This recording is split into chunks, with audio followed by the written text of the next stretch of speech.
mani bizatuma zimwe dukora se babone bimeze biti ikizambe n'ugiye kinyagwa ngo ni mad narebye urupapuro mbona nta kintu cyanditseho abanga abantu kandi cyanditse yena nizi gato narebye mape ariko ngize kupapuro yaba nasimbati n'unshaka n'ibere reka uko nabonye akoze ubwo biriya bintu wabikorera iki jewe amaforumire mbanyaza ariko nabonye muri ari amaforumire yose bamaye nta nimwe nigeze niba babanza rero muri university rero ibintu bazanye barabanga abantu sinzi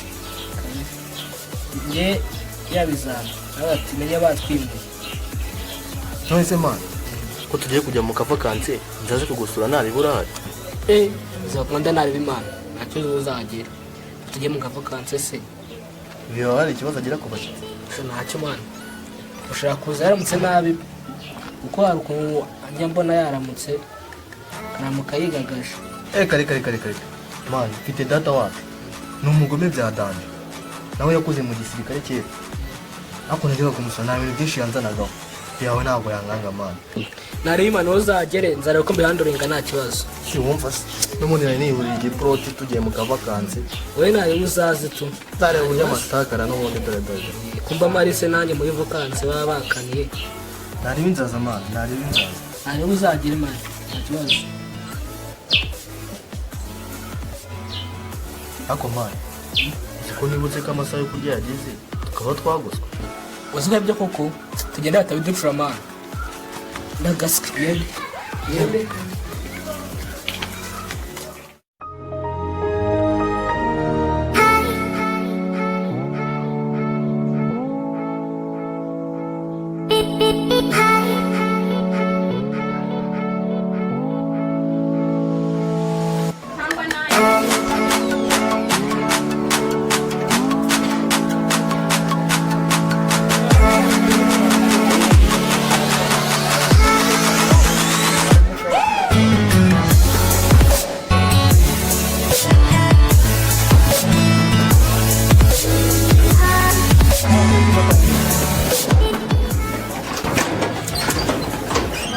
bite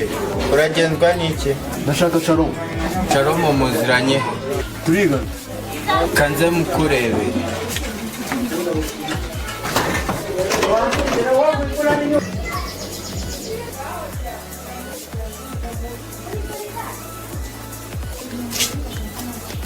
Sharon yes hano hari umwana mugana ugushaka ugiye kamwe akeneye kundeba jya kwicara ndi kumwirebera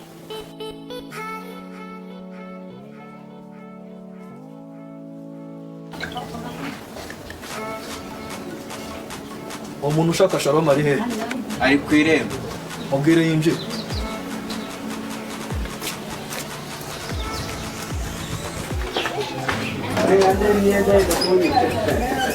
injira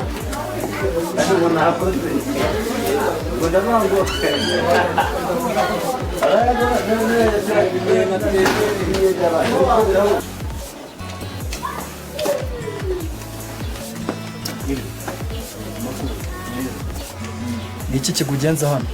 uri gusura Sharon mumuziranye mute turigana cara hano ndaje